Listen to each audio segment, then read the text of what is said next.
the idea is to find a planet that is habitable so that we can recolonize. There are certain essential elements that need to be in place for that to happen. And as a team that go onto this newfound planet, we need to really establish if all that criteria is met. My job as a biologist is to see if human life can be sustained in terms of food, sustenance, those kinds of things. We also need to know if we can terraform, which is where Daniel's expertise comes in. And then we have military, because we're not really sure what we're getting ourselves into. Nobody has any reason to believe that there is anything particularly ominous, but we can't be sure. So to be smart about things, we've taken with us a very adept military group.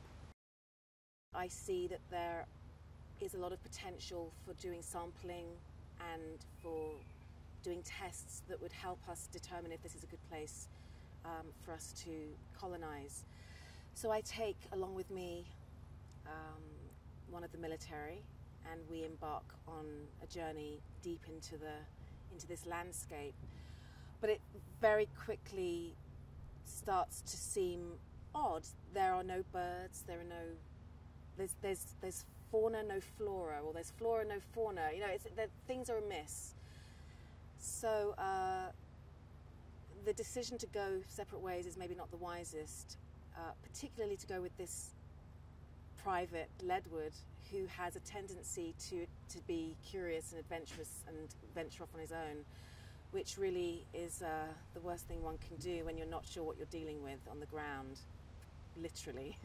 And sure enough, the ground is rife with matter that we're really not familiar with. Once in the med bay, it's quite clear that we're dealing with things that are really above and beyond anything that we've handled before. And I think there's a moment for Karen that she recognises the futility of trying to continue to help, and that's when things get extremely stressful and anxious. And I think it's going to be I think it's going to be the first moment in the movie for the audience that they really are reminded of the dread that we come to associate with alien movies.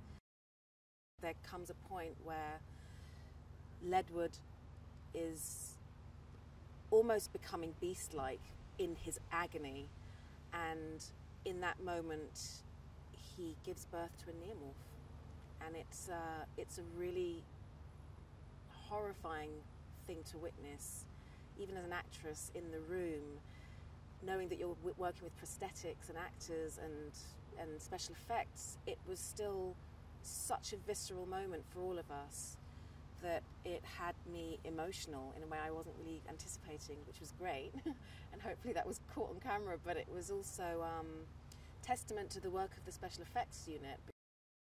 The energy that Ridley has been quite amazing to watch. This is a man that has had a really astonishingly long and lustrous career, and he still seems to come to it with the same level of energy and inspiration and clarity of vision that I suspect he had on the first Alien. And I just feel very lucky that I've had a chance to experience that. We all have this deep-seated suspicion that our time on planet Earth is up, potentially, in the very near future. And so what is left for us going forward, I think, is this question that we all grapple with, even if not consciously. I think subconsciously it's there, it's subliminally there. If you're a parent and you're raising children, what are we passing on, these kinds of things. So I think to explore the notion of what other planets will feel like, whether they will be welcoming, whether it will work for us, is really the question of the day, and has been for some time.